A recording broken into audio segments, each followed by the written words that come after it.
each of the rolls, it's 4-inch Reflectex rolls, and with each one we get just about 2 window coverings for our, what I'm gonna say is our standard window bust size. I don't know if it's actually standard, so please don't hold me to that. Measure your windows. Don't take what I say the measurements are as being the true measurements, because every bus, as far as I'm concerned, every bus is different. The way I measured it was I wanted my window coverings to go halfway through each of the divider rails.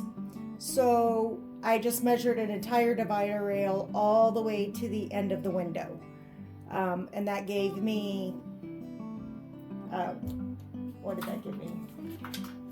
That gave me 69 centimeters, and then I needed to add 1/2 inch on each side. And I did choose to measure in centimeters because centimeters is more accurate than using inches, and it's actually just easier to measure out and cut.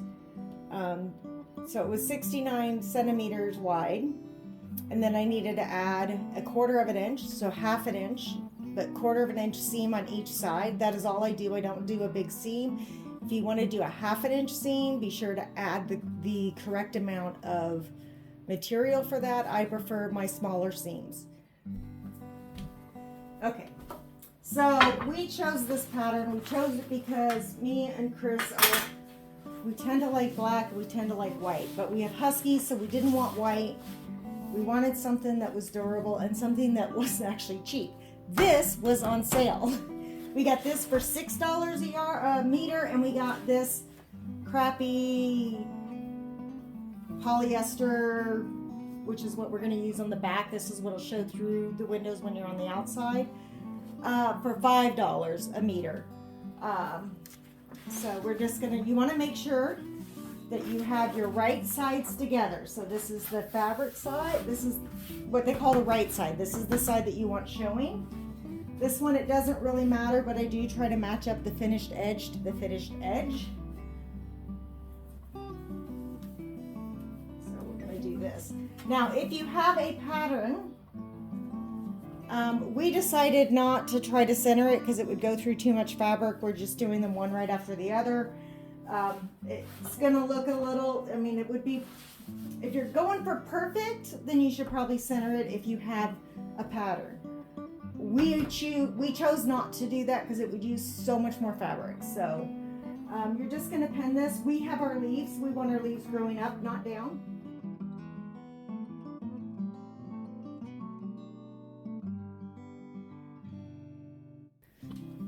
Hello. Okay, so we're at my sewing machine. Oh, my fabric. There we go. Let's move this out of the way. Now I have this, and I love it. This handy dandy little block thing, I love it. This, see if I can read it. That's 1/2 inch, so this should be 1/4 inch. I actually just do it to the foot. So I put mine right up against the foot. This is the seam I like, especially when I'm doing something like this where I measured it out myself. So following a pattern, obviously follow your pattern, but these are rectangles, right?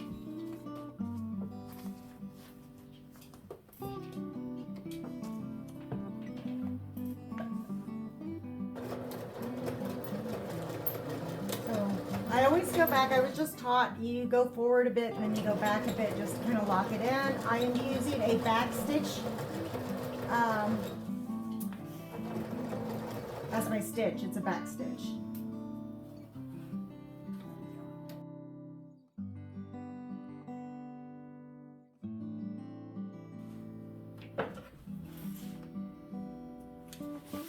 Okay, and then we're just going to go and pin the side and repeat this all the way through both the two sides.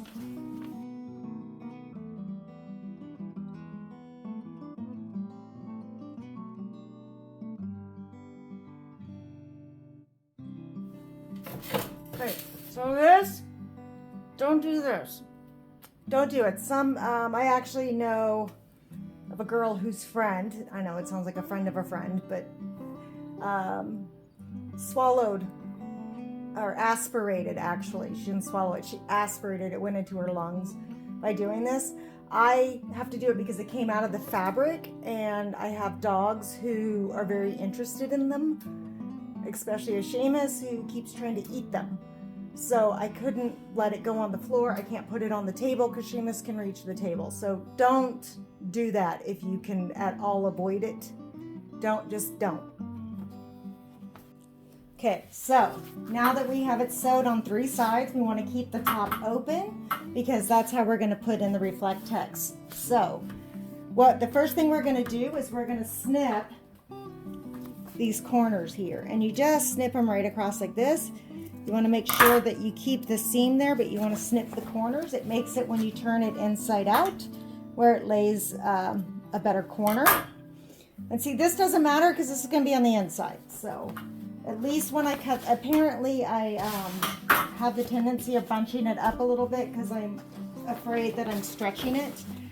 So, you know, it is what it is. It doesn't really matter because we'll never see it that there's extra material there. So we're just going to turn it inside out, and we're going to poke the corners out. There we go. Okay, so now that we have it inside out, we're going to press it, and we're just going to iron it. I say press it, we're going to iron it so that the seams are at the edges correctly. You don't want to just tackle it like this. I tried that once. It does not go well. So just be sure that you press this. It does make it easier to sew for the next step too.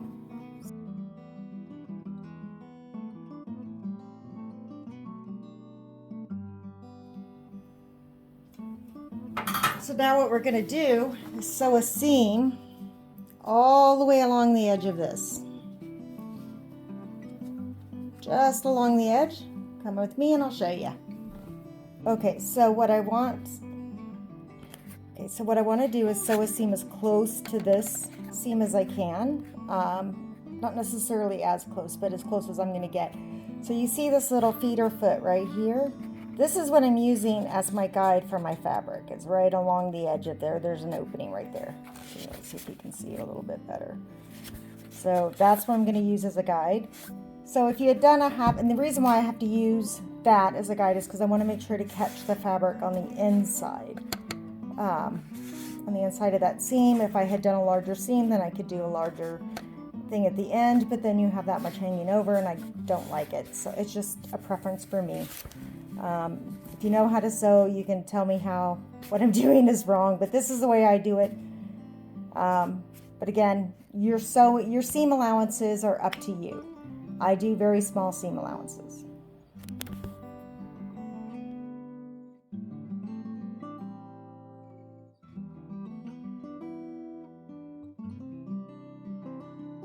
Okay, so now that we've got it sewed all the way around, the next thing to do is to do the bottom hem.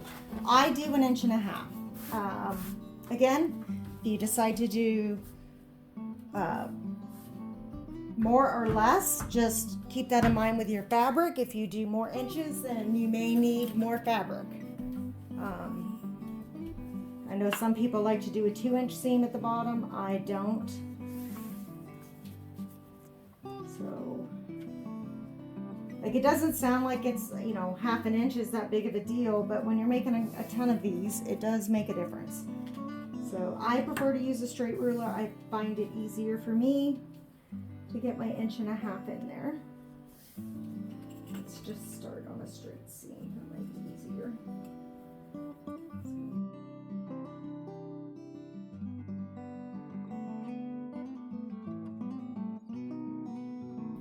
So what this is doing is creating your first pocket for your dowel.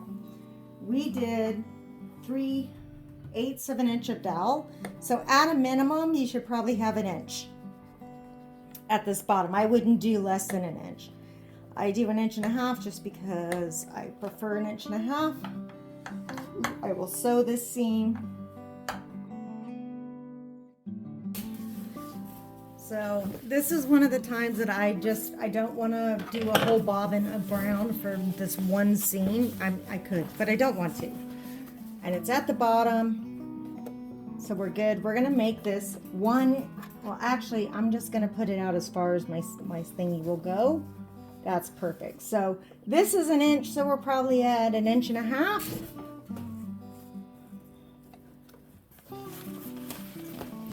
Again, at a minimum, you need to have 1 inch. If you're using 3/8 of a dowel rod, whatever you choose, make sure that your dowel rod will fit in here. So we're going to go back here and start.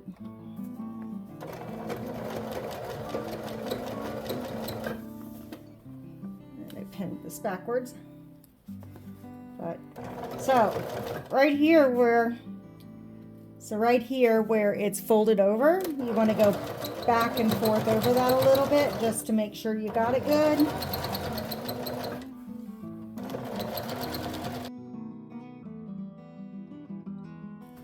If you just wanted to make this your drape, which this would be blackout enough. We live in extreme conditions, so we are putting Reflectex because it gets really, really cold, and while buses can get really hot, and we have Siberian Huskies who can't, oh, they can do the heat, but I can't do the heat. So we just kind of wanted to make them insulated. A couple of ways you can do that. One of them would have been to make this back material wool, and that would have insulated it. Again, we chose to use Reflectex, so if you were not going to put Reflectex in, every 4 inches at the bottom, you would fold up and do a 1 inch seam. I'll show you that with a Reflectex in it because, again, we decided to use the Reflectex. I keep my iron on. It's probably a bad habit, but it is a habit of mine. So we're going to push the Reflectex all the way to the seam down there. So this Reflectex has a tiny bit of play room on each side, and I mean a tiny bit.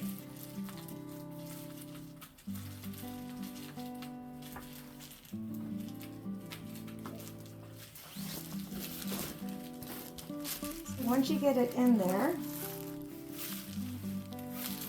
you want to make sure that it is all the way to that seam, all the way across, all the way down. This is what I have a problem with because I do not have the longest arms. Now I have these big needles, or pins. It's what I use to pin them into place. So I do one big one on one end, and then my big ones on the other end.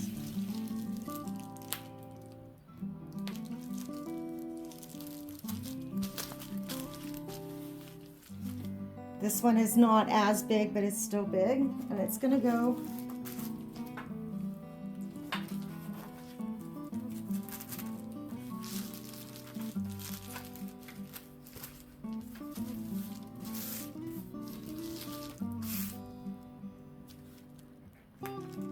right here in the middle.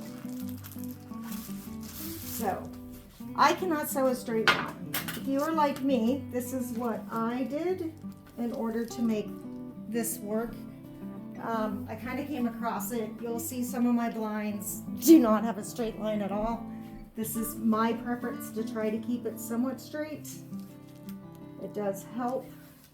So what I'm doing is putting this right on the edge of the Reflectex. This is just a pencil. And I'm drawing a line. I find the line just disappears on its own. If it doesn't, you can erase it. It's just a pencil.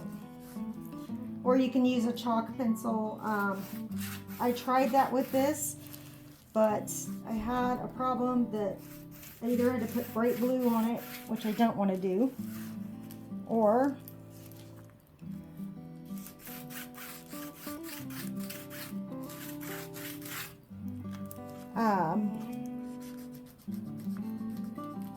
so you can just erase it if you mess up. There we go. There we go.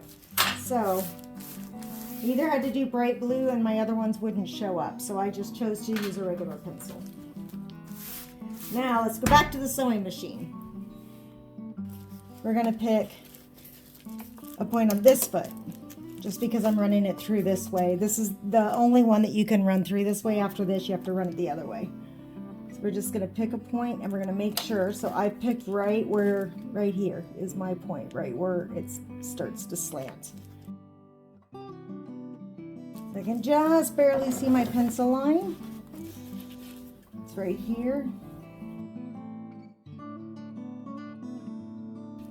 Okay, and as you can see, this is a pretty dang straight line.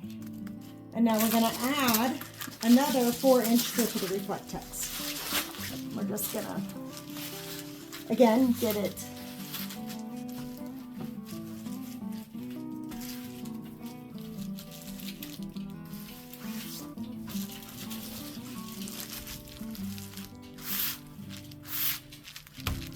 okay. We're going to pin it into place.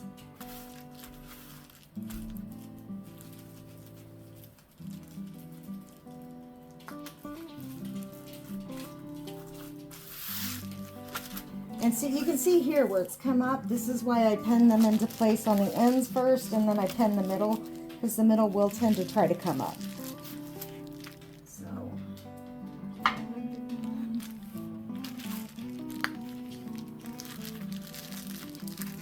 So part of the reason why I do this little seam on the side is because it keeps the pattern straight and it keeps the fabric straight, or at least in my mind it does, and that's why I do it. So again, we want to get this all the way down. I can just see it through the fabric. That's where we want this.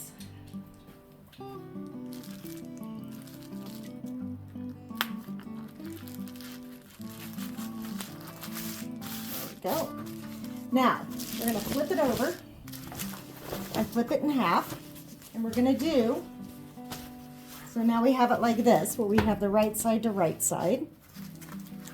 And we're going to do a 1 inch, again, I have a 3/8 inch dowel rod, so we're going to do a 1 inch pocket. If you do anything smaller than a 1 inch pocket for the dowel rod, it will not fit for a 3/8 inch dowel rod. So we're going to measure at the end. We need 1 inch. What I'm putting my ruler against is the Reflectex. And we're going to pin, same thing, we're going to pin these ends together right here. But we want to pin it far enough back it's not going to get in the way of the sewing machine. There we go. See, so now we have the Reflectex pinned in place. Now this should be 1 inch in the middle. Let's check it. And it is. So now we're going to iron right along that edge.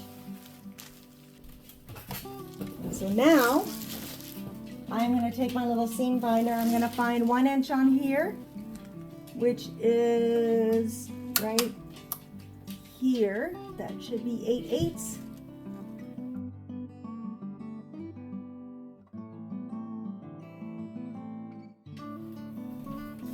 Okay, so now this is basically rinse and repeat. We are going to put in another strip.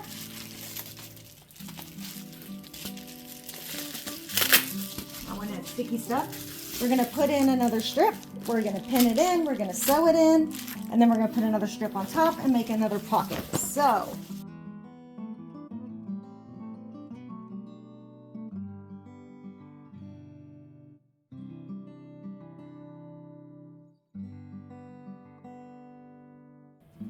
now we need to figure out, depending on how big the mounting rod or mounting stick that you're using is going to depend on how much fabric you need from this last dowel and to complete it. So I know that this is 3/4 of an inch. This I believe is also 3/4 of an inch, but it could be an inch. Let me measure it. Actually, this is just shy of an inch. I'm gonna guess that this was a oops cut because it is. I mean, it's literally 7/8 of an inch. So we'll just go with an inch. So we have 3/4 and 1 inch. So that's 1 3/4. We need a minimum of 3 inches here. I believe I did. Let's see what I can't think.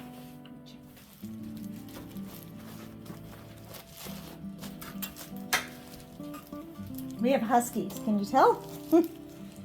So I need 5 inches from this pot, the bottom of this pocket, to the top. That's how much space I need. That's the wrong one.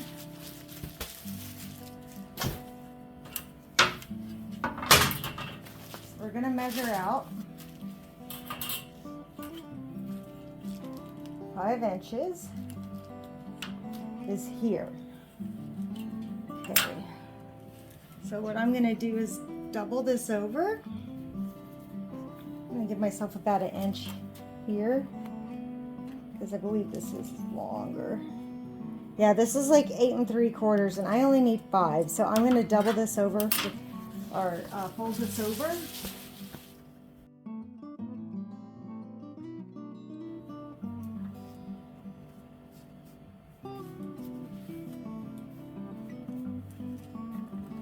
And then I'm going to fold it over again so that it's folded up inside itself. But we need to make sure that we have 5 inches. So that is good right there. Now part of how much you're going to have up here is in part going to depend on how long you want your blinds to extend. That I can't tell you. I can just tell you what we did, but we are putting so we finished off the walls and now we're going to put a 2x4 on top of the walls to finish off and give a solid, nice look. So that you get that solid wood look. And so we wanted it to just hit that 2x4, which I believe was 29 inches. We either wanted to just hit it or just miss it. It had to be one or the other.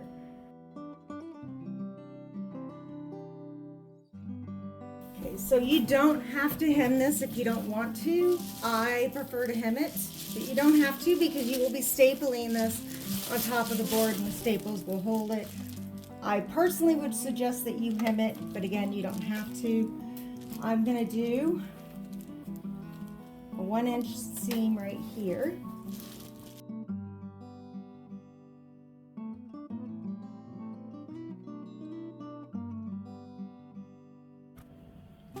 So I'm using black thread because it's black material. So you are going to need 6 of these. Is that right? Yeah, 6.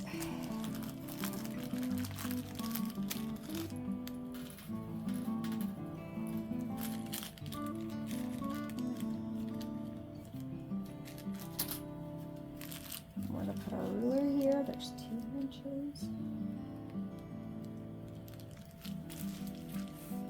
I'm going to put the dowels in real quick. So I'm putting these in so I don't accidentally sew the ring on so tight that I can't get the dowel rods in.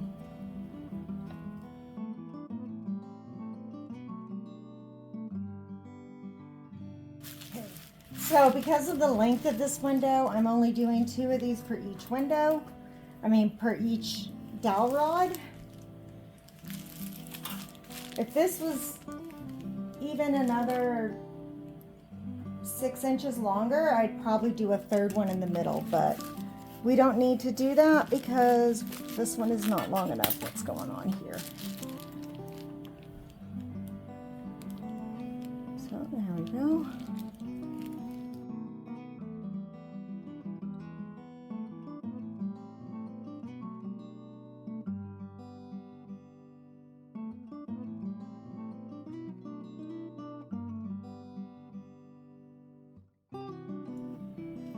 No, I apologize. I said you were going to need 6 of these. You're actually going to need 8, not 6.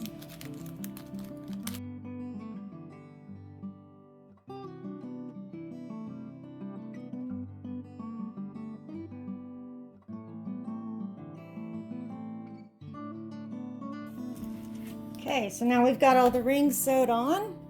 The next thing we do is staple the mounting stick on.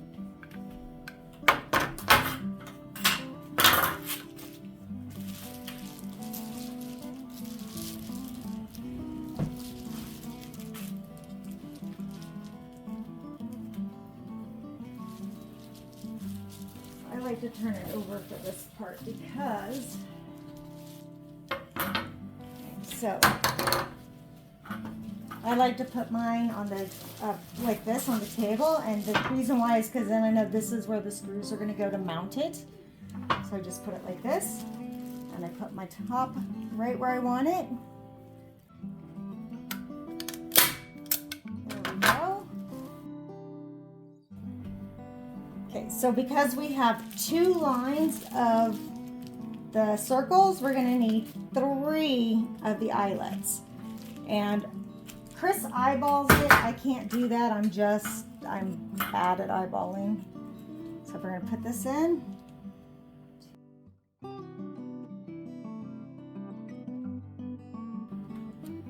Okay, and then these are going to go perpendicular to these.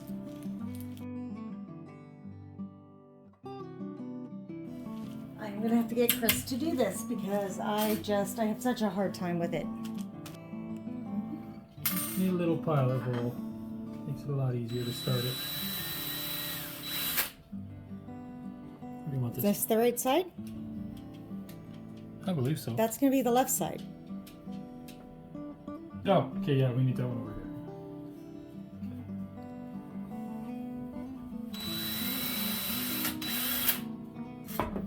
So we're putting in, again, one that's going to go right in line with the circles, and then one that's about 1/2 inch from the end. And that's just a guideline.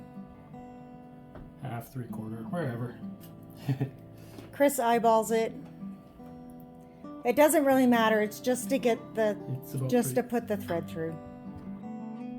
And now I'm going to show you how to measure the rope that you need. Again, we bought the rings, these plastic rings and this rope all as a kit.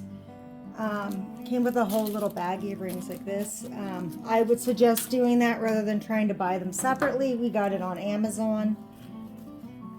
So the way you measure, so the one that is going to be, that has 2 eyelets on the end, you're just going to measure from the bottom, give it a little bit, up to the top, and then back down to the bottom.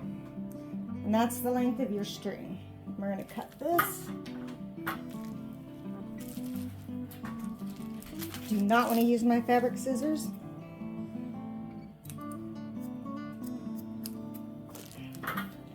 Okay, and then we're going to,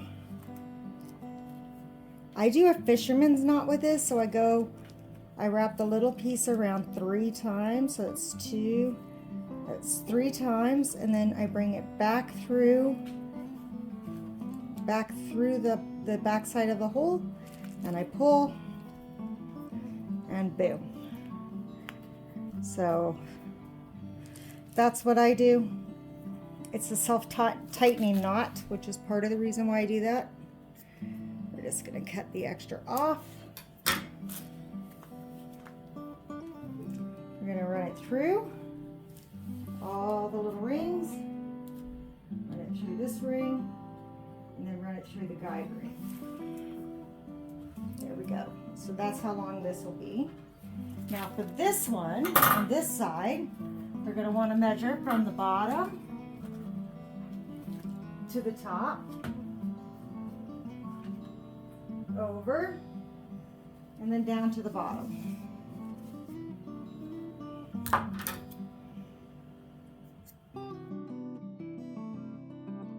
Okay, so I just tied the 2 strings together after running it all the way through.